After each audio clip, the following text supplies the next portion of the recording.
a young pastor falls in love with a woman he believes is an angel, only to discover she dances in the club at night. This is a story you cannot miss. How it started. In a small town called Uma, there lived a young pastor named Ben. He was humble, handsome, and fiery in his sermons. People called him Fire by Thunder because his prayers shook the ground. But deep in his heart, he longed for one thing, love. One evening after evangelism, Ben met a beautiful young woman named Rose. Her smile was bright, and her laughter was soft like morning dew. Ben felt something in his chest that he had never felt before. He believed God had finally answered his prayer. What Ben didn't know was that Rose had a secret. By day she walked the streets looking decent, but by night she wore short skirts and high heels, dancing in a club far from town. She had chosen that life out of poverty. Her mother was sick, her father was gone, and she had younger ones to feed. To Rose, stripping was survival. But she never told Ben, because his love was too pure to handle her truth. One Sunday morning, Ben invited Rose to church. She sat at the back, trying to hide from the stares of holy women. Yet, as Ben preached, his eyes met hers, and he poured out his heart like he was preaching only to her. After service, Ben walked her home. He told her, "Rose, I see more than beauty in you. I see destiny." His words sank deep into her troubled heart. For the first time, she wished she could change her life. Rose had a close friend called Comfort, who knew her double life. "If Pastor Ben finds out you are a stripper, he will never forgive you." Comfort warned Rose, but Rose only sighed, torn between her shame and her love. That night, Rose stood in front of the club gate. Her heart was heavy, but she remembered Ben's words in church. She turned away and went home early, praying silently for forgiveness. Months passed, and Ben's love grew stronger.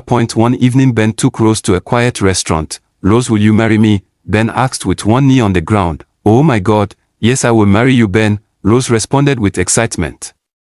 Then came the wedding day. Pastor Ben wore a nice suit, his face glowing with laughter, while Rose stood at the altar in white gown, her beauty shining like the morning sun. Tears filled her eyes, not from happiness, but from guilt. She was stepping into God's house with a heavy secret. The church exploded with joy. People shouted, "Mummy G.O has arrived." They believed she was holy and pure. Marriage brought Rose comfort, but bills kept piling up. Ben was still struggling as a young pastor. At night, when Ben left for all-night prayers, temptation whispered in Rose's ears. One Friday night, she returned to the club. The music swallowed her shame, and men threw money at her feet. The crowd screamed golden delight. Her secret life had returned, stronger than ever. Ben began to notice strange things. Rose would return tired in the morning, even when he came back from night prayers. Her perfume smelled different, and sometimes he saw glitter on her clothes. One day, Ben asked, "Rose, where do you go when I leave for prayers?"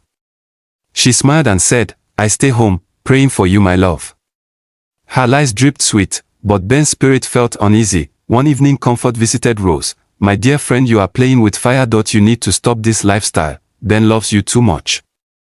If the church finds out, you will be destroyed." But Rose shook her head. "Comfort, you don't understand. The money I make in one night can feed us for weeks. I love Ben, but love does not pay bills." One evening, a church member named Obi traveled to the city for business. While passing a club, he heard wild cheering. Out of curiosity, he stepped in. What he saw froze his soul. There, on stage, was Pastor Ben's wife, Rose, dancing like fire.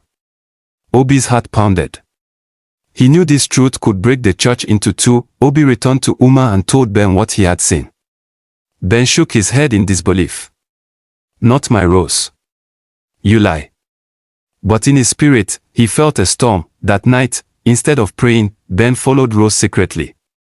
He stood outside the club, his chest burning. When Rose appeared in glitter and heels, his heart shattered into pieces. When Rose returned home, Ben was waiting at the door. His eyes were red with tears.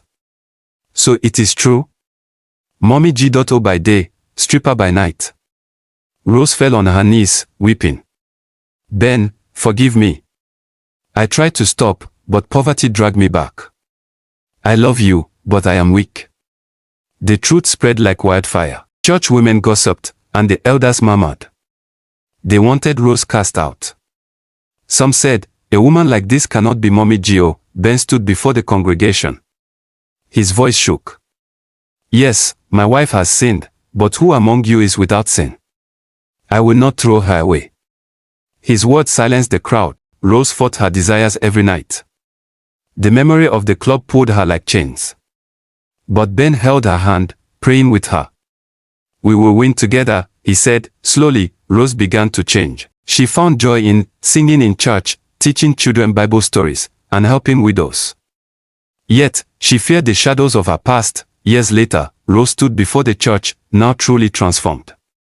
She confessed her past openly, not with shame but with courage. "I was once Golden Delight, but God gave me a new name, Rose, his daughter." The church wept, and Ben smiled with pride. Their story became a lesson for generations. Love can heal, prayer can restore, but truth will always rise, no matter how long you hide it.